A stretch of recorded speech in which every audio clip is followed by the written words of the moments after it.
అవకాశం వస్తుంది. కాబట్టి ఇవన్నీ కూడా ఒకప్పుడు మీ అందరికీ చెప్పాను. ఇంకొక మాట కూడా చెప్పాలి, కలెక్టర్కి ఐడియా లేదు ఇప్పుడు ఇక్కడ ఉందని నేను అనుకోను. ఈ ఊర్లో కూడా జనాభా తగ్గిపోతూ ఉంది. చిన్నపిల్లలు తగ్గారు, ముసలివాళ్ళు పెరుగుతున్నారు. కడాన అందరూ ముసలివాళ్ళు అయిపోతే పిల్లలు లేకపోతే మనం అందరం అప్పుడు వ్యవసాయం చేసినా లాభం లేదు, లేకుంటే ఏదైనా సేవ చేయాలంటే చెట్లకు చేయాలి. ఆ విషయం మీరు గుర్తుపెట్టుకోవాల్సిన అవసరం ఉంది. ఇప్పటికే రాష్ట్రం మొత్తం చూస్తే జనాభా 2.1% ఉండాలి. ప్రతి ఒక్క ఆడబిడ్డ 2.1 మనిషికి పిల్లలకి జన్మనివ్వాలి. అంటే అప్పుడు కరెక్ట్గా జనాభా ఉంటుంది. మీరు కానీ పిల్లలు కనడం మానేస్తే చాలా సమస్యలు వస్తాయి. ఒకప్పుడు పిల్లలు వద్దని చెప్పాను, మీకు అందరికీ జ్ఞాపకం ఉందా లేదో, నేను ఇదే మరి మీటింగ్లు చెప్పాను లేదమ్మా, చెప్పానా? అప్పుడు చెప్పాను. అప్పుడు నేను ఆలోచించిన జనాభా పెరిగిపోతూ ఉంది, సమస్యలు పెరిగిపోతాయి, కాబట్టి జనాభాను తగ్గించాలని చెప్పాను. కానీ ఈరోజు మళ్ళా నేనే మాట మార్చుకుని జనాభా తగ్గిపోతూ ఉంది, ఇప్పుడు మీరు పిల్లలు కానీ పుట్టకపోతే చాలా సమస్యలు వస్తాయని మీకు చెప్తున్నా. ఇప్పటికే మన రాష్ట్రంలో 2.1 రావాల్సింది 1.6కి వచ్చాం, 1.6, 1.5కి వచ్చాం. అది కానీ ఇంకా తగ్గిపోతే చాలా ప్రమాదంలో పడిపోతాం. కాబట్టి కంపల్సరీగా ఊర్లో కూడా ఒక ప్రణాళిక తయారు చేసుకోవాలి. ఎవరైనా కానీ పిల్లలు కానీ వద్దనుకుంటే వాళ్ళని మీరు గట్టిగా చెప్పాలి, చెప్పి మెప్పించాలి. ఇప్పుడు స్వార్థం కూడా పెరిగిపోయింది.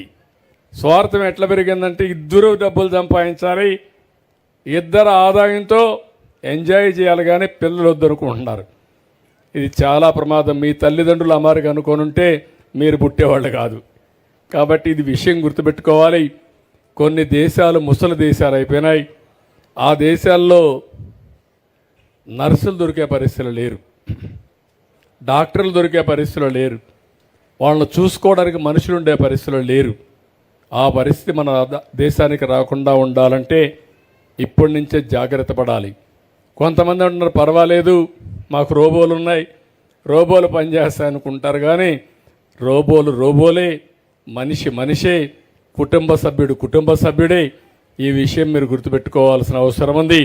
నాకు ఇది ఒక పెద్ద ఛాలెంజ్గా తయారైంది. చాలామంది అంటున్నారు మీ వల్ల కాదని. మళ్ళీ నేను హామీ ఇచ్చా, తప్పకుండా జనాభా నియంత్రణ చేసే బాధ్యత, మిమ్మల్ని మెప్పించే బాధ్యత నేను తీసుకుంటానని చెప్పి నేను మీ అందరికీ హామీ ఇస్తున్నా. ఇది కూడా మీరు గుర్తుపెట్టుకోవాలి. మీ ఊర్లోనే విండ్ ఎనర్జీ ఉంది, చూసారా మీరు? విండ్ మిల్లు ఉన్నాయి, చూసారా? సోలార్ ఉంది, గాలిమరలు ఉన్నాయి, సోలార్ ఉంది.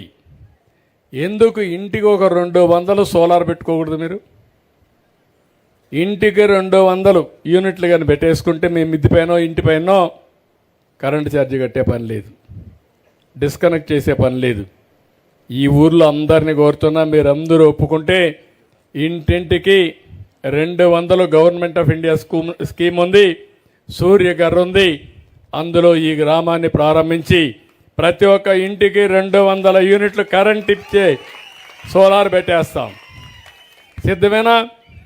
పెట్టుకుంటారా? పెట్టుకుంటారు వాళ్ళు చేరిపైకి ఎత్తండి. ఓకే. అయితే పేదవాళ్ళందరికీ దాంట్లో ఇంకొక 5-10 వేలు అయితే నేనే ఖర్చు పెడతా. డబ్బులుండేవాళ్ళు మాత్రం ఒక చిన్న పని చేసుకోండి, మీకు కూడా సబ్సిడీ ఇస్తాం 75,000 దాకా. అవసరమైతే 300 పెట్టుకోండి. మిగిలిన డబ్బులు మీరు పెట్టుకుంటే శాశ్వతంగా కరెంటు కట్టే పరిస్థితి ఉండదు. దానికి కూడా మీరు సిద్ధంగా. అవసరమైతే బ్యాటరీ కూడా తయారు చేసుకుందాం. ఎక్కడికక్కడ పెట్టుకోగలిగితే మీ కార్లు ఉంటే కార్లకు ఛార్జ్ చేసుకోవచ్చు, స్కూటర్లు ఉంటే స్కూటర్లకు ఛార్జ్ చేసుకోవచ్చు, సైకిళ్ళు కొనుక్కొని సైకిల్ కూడా ఛార్జ్ చేసుకోవచ్చు. అవసరమైతే కొంత దూరం తొక్కచ్చు, మిగిలినప్పుడు ఎలక్ట్రికల్ సైకిల్ పెట్టుకొని వెళ్ళచ్చు, ఆటోలు కూడా చేయొచ్చు. లేకపోతే మీ ట్రాక్టర్లు చేసుకునే పరిస్థితి వస్తుంది, పెట్రోల్ బంకుకు పోయే పని ఉండదు. అలాంటివి రాబోతున్నాయి. కాబట్టి దాన్ని ఇక్కడ కూడా ప్రారంభిస్తాం. కలెక్టర్కి ఆదేశాలు ఇస్తున్నా. సోలార్ ఎవరెవరు పెట్టుకుంటారో మీరందరూ పేర్లు ఇస్తే వాళ్ళందరికీ పెట్టించే బాధ్యత.